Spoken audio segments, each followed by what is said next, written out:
आज के इस वीडियो में मैं बात करने वाला हूँ कि वास्तव में मनु का जन्म कब हुआ था, मनुस्मृति कब बनी थी, भारत में ब्राह्मणवाद कब आया था और भारत में बौद्ध धर्म का खात्मा कब हुआ था। आखिरकार वह कौन सी परिस्थितियां थी जिसमें मुट्ठी भर विदेशियों ने पूरे भारत पे कब्जा कर लिया था। और यहाँ पर आपको समझना पड़ेगा कि मैं इस वीडियो में विदेशी किसे कह रहा हूँ। इसके साथ ही और भी ऐसे तमाम महत्वपूर्ण प्रश्न है, जैसे कि क्या मनु वाकई में कोई इंसान था या कोई ऐसा ब्राह्मण राजा था जिसके आधार पर मनु की संकल्पना हुई है। आखिरकार वह कौन सा राजा था जिसके नाम पर उसके नियमों को ही बाद में धीरे धीरे मनु स्मृति कहा जाने लगा। तो आज की वीडियो बहुत ही ज्यादा महत्वपूर्ण है, इसलिए इसको आखिर तक जरूर देखना, क्योंकि इसको देखने के बाद आपको इन तमाम प्रश्नों के उत्तर तो मिलेंगे ही मिलेंगे, साथ ही आपको कुछ ऐसी जानकारियां भी मिलेंगी जो आज तक आपको किसी ने नहीं बताई होंगी। तो चलिए वीडियो की शुरुआत करते हैं।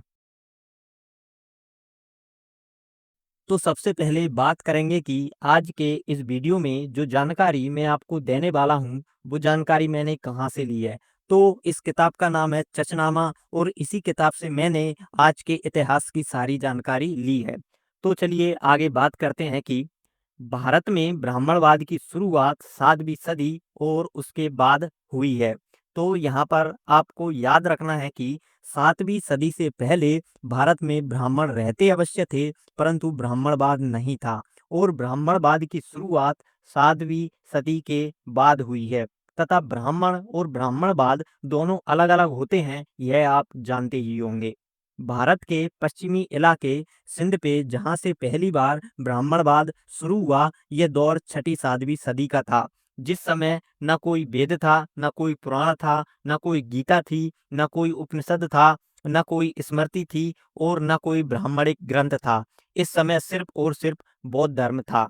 भारत के पश्चिमी इलाके में एक जगह है सिंध, और उस सिंध पर भारत के बाकी हिस्सों की तरह ही बौद्ध धर्म का वर्चस्व था। अब यहाँ पर आपको ध्यान देना है कि इस समय सिंध सहित पूरा भारत बौद्धमय था, यानी बौद्ध धर्म को मानता था। सिंध के राजा बौद्ध धर्म का पालन करते थे।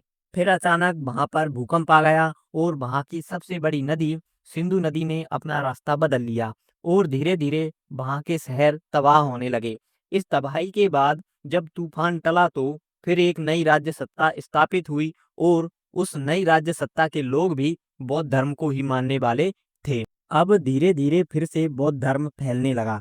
यह घटना 5वीं सदी के आखिरी दौर की थी और सन 585 में राजा देवायत ने इस सत्ता की नींव डाली थी। राजा देवायत का बेटा था राय सहीरस और उसका बेटा हुआ राजा साहसी, और साहसी का फिर पुत्र हुआ जिसका नाम उन्होंने सहीरस ही रखा, जिस कारण उसे साहिरस द्वितीय के नाम से जाना गया। अब यहाँ पर आपको ध्यान रखना है कि ये सभी राजा बौद्ध राजा थे और यहाँ की प्रजा भी बौद्ध थी, यह आपको ध्यान रखना है। तो चलिए आगे बात करते हैं। सिंध के आसपास का क्षेत्र ईरान से भी मिलता जुलता था। इस समय ईरान का राजा निमरोज था। निमरोज ने सिंध पर हमला कर दिया और इस लड़ाई में राय सहीरस द्वितीय मारे गए। फिर उनका बेटा राजा साहसी राजा बना। तो यहाँ पर आपको याद रखना है कि इस पूरे इतिहास की जानकारी हमें चचनामा किताब में मिलती है। चचनामा 8वीं से 9वीं सदी के दौर में लिखी गई थी। अब यह किताब कितनी प्रमाणिक है, इस पर हम थोड़ी सी चर्चा कर लेते हैं। तो जो सिंध है, वहां से हमें जो पुरातात्विक प्रमाण मिलते हैं, वो पूरी तरह से बुद्धिज्म के मिलते हैं। इसलिए पुरातात्विक प्रमाण तो इस बात का पूरी तरह से सपोर्ट करते हैं कि सिंध बुद्धिस्ट जगह थी, और चचनामा भी यही बात कहती है। एक अंग्रेज इतिहासकार थे एल्फिंस्टन, उन्होंने अपनी एक पुस्तक लिखी थी और उसमें बताया था कि अगर सिंध का इतिहास जानना है तो सबसे मूल और सही सोर्स चचनामा है। दरअसल चचनामा अरबी भाषा में लिखी गई थी, लेकिन इतिहास संरक्षण सही से न होने के कारण आज के समय में इसकी असल प्रति उपलब्ध नहीं है। लेकिन सन 1268 में ही बहावलपुर निवासी अली खुफी ने चचनामा का ट्रांसलेशन अरबी से फारसी में कर दिया था और वो किताब आज भी उपलब्ध है। इसलिए फारसी प्रति उपलब्ध होने के कारण आज हम यह सारा इतिहास जान पा रहे हैं। फिर सन 1900 के आसपास में विद्वान शायर एवं इतिहासकार मिर्जा कलिज बेग ने अंग्रेजी एवं सिंधी में इसका अनुवाद किया था। अगर आप इस किताब को पढ़ना चाहते हो तो गोविंद खुसलानी ने भी इसका अनुवाद हिंदी में किया हुआ है। आप वहाँ से भी इस किताब को पढ़ सकते हो। तो चचनामा में 5वीं छठी सदी के दौर से कहानियाँ शुरू होती हैं और इसमें बौद्ध राजवंश का पतन कैसे हुआ, भूकंप के बाद फिर से कैसे एक नए बौद्ध शासन की शुरुआत हुई और फिर वहाँ पे एक ब्राह्मण राजा कैसे बना, इसकी कहानी शुरू होती है। तो आइए हम देखते हैं कि आगे क्या था। दरअसल इस दौर तक ब्राह्मण ग्रंथों का नामो निशान नहीं था और उस समय ब्राह्मण भी बौद्ध धर्म का ही पालन करते थे। उनका अपना कोई धर्म नहीं था। इसी समय चच नाम का एक ब्राह्मण भी अपने पिता के साथ बौद्ध स्तूपों में रहा करता था। राजा साहसी के दरबार में राम सिंह नाम का वजीर था। चच नाम का ब्राह्मण उसके पास अक्सर आया जाया करता था और बोलता था कि मुझे भी काम पर रख लो। राम सिंह ने धीरे धीरे उसको अपने काम पर रख लिया। फिर एक दिन राम सिंह नहीं था और राजा को सूचना देनी थी, इसलिए राम सिंह के स्थान पर ब्राह्मण चच चला गया। जब ब्राह्मण चच महल में पहुंचा तो वहां पर राजा नहीं थे और राजा के स्थान पर उनकी पत्नी मिली। इसके बाद राजा की पत्नी और ब्राह्मण चच के अवैध संबंध स्थापित हो गए। अब यहाँ पर आपको ध्यान रखना है कि असल कहानी की शुरुआत यहीं से होती है। इसलिए कहा जाता है कि इस तथाकथित जाति को अपनी घर की चौखट पार नहीं करने देना चाहिए। तो चलिए आगे बात करते हैं। समय के साथ राजा की पत्नी को ब्राह्मण चच पूरी तरह से अपनी बातों में उलझा लेता है और आगे चलकर ब्राह्मण चच और राजा की पत्नी दोनों षड्यंत्र पूर्वक राजा की हत्या कर देते हैं तथा राज्य से बौद्ध शासन का खात्मा कर देते हैं। तो यहाँ पर आप देख सकते हो कि किस तरह से एक जंगल में रहने वाले ब्राह्मण ने षड्यंत्र रचा और पूरा राज्य ही हत्या लिया। चूंकि सिंध का पूरा राजवंश और वहां के लोग बौद्ध थे, इसलिए किसी ब्राह्मण के द्वारा सत्ता पर आसीन होना उनको पसंद नहीं आया। इसी समय मेहरत नाम का राजा का एक भाई था, जो राजस्थान में चित्तौड़ का राजा था। जैसे ही उसे पता चला कि मेरे भाई को मार दिया गया है या उसकी सत्ता को ब्राह्मण के द्वारा कब्जा कर लिया गया है और उसकी भाभी भी राजा को दगा देकर ब्राह्मण के साथ चली गई है, तो वो अपनी पूरी सेना के साथ लड़ाई करने के लिए चला आता है। आगे क्या होता है कि राजा का भाई मेहरत और ब्राह्मण चच राजा की पत्नी के साथ युद्ध भूमि में पहुंचते हैं।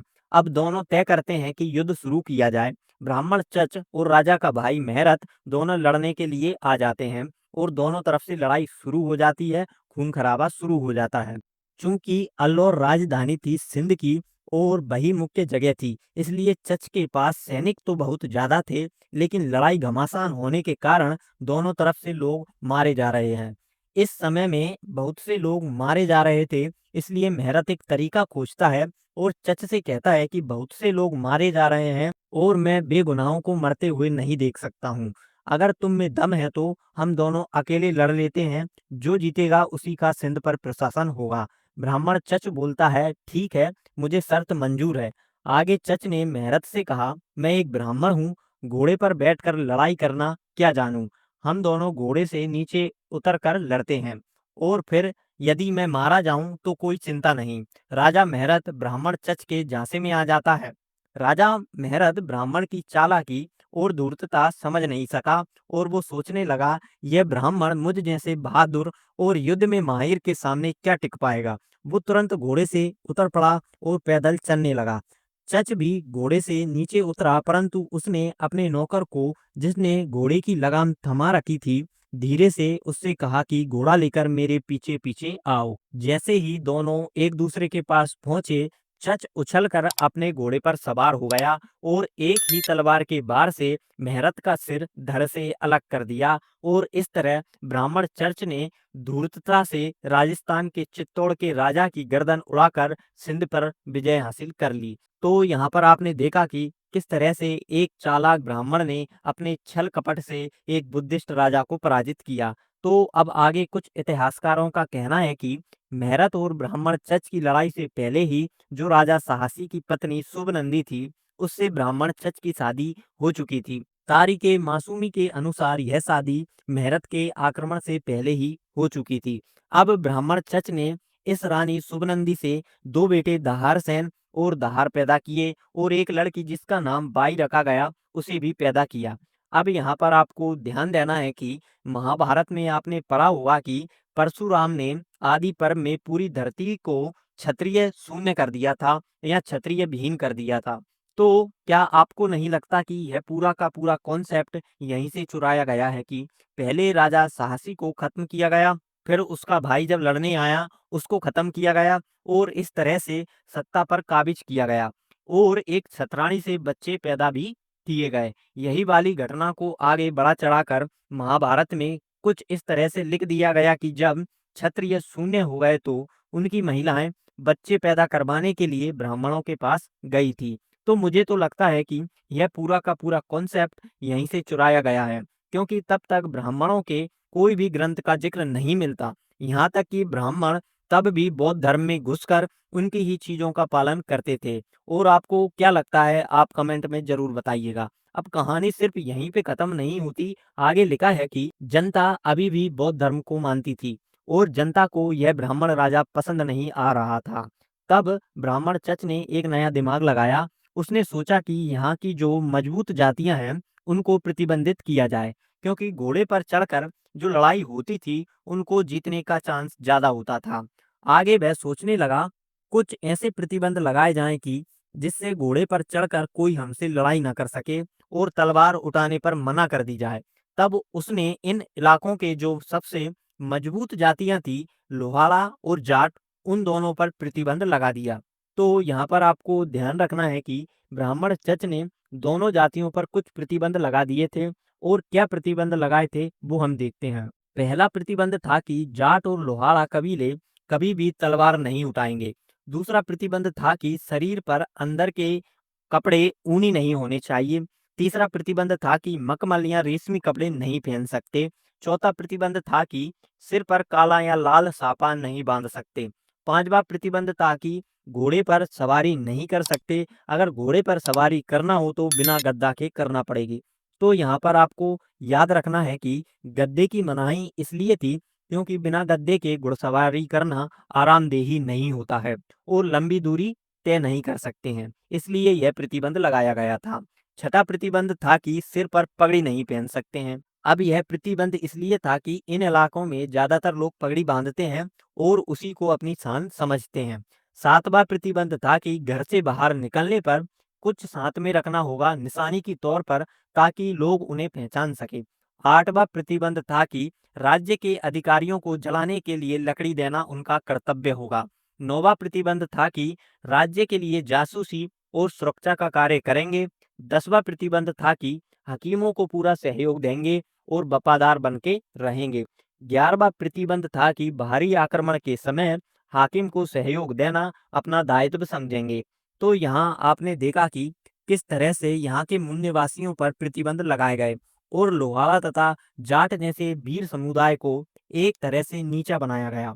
यह इन समुदाय को कमजोर बनाने की कवायद थी, क्योंकि उस समय मनुस्मृति नहीं थी। लेकिन यह जो पूरी की पूरी घटना आपने देखी, यही घटना आगे चलकर धीरे धीरे मनुस्मृति का रूप बन गई। आपको नहीं लगता कि जब एक ब्राह्मण राजा बना और जिस तरह से उसने अपने यहाँ के लोगों पर प्रतिबंध लगाए, जिससे इन लोगों के दिमाग में यह बातें सेट हो गई कि इस तरह से हम भारत की जनता को कंट्रोल कर सकते हैं।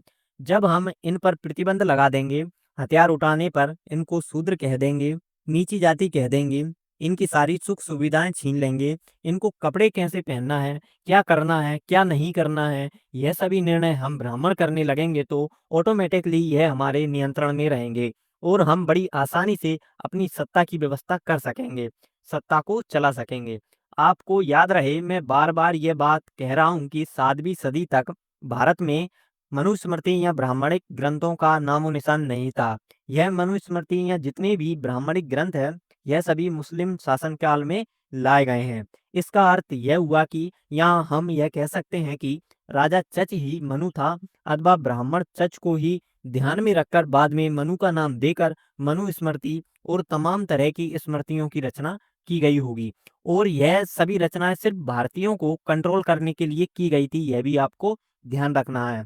आगे मैं इस वीडियो का अगला भाग भी लाने वाला हूँ, जो आपकी नींद उड़ाने वाला है, क्योंकि उसमें मैं बात करने वाला हूँ इसी कहानी की कि जब पहला अरबी आक्रमणकारी मोहम्मद बिन कासिम भारत में घुसा और जब उसने जीत हासिल की, तब ब्राह्मणों ने उसके साथ क्या समझौता किया था।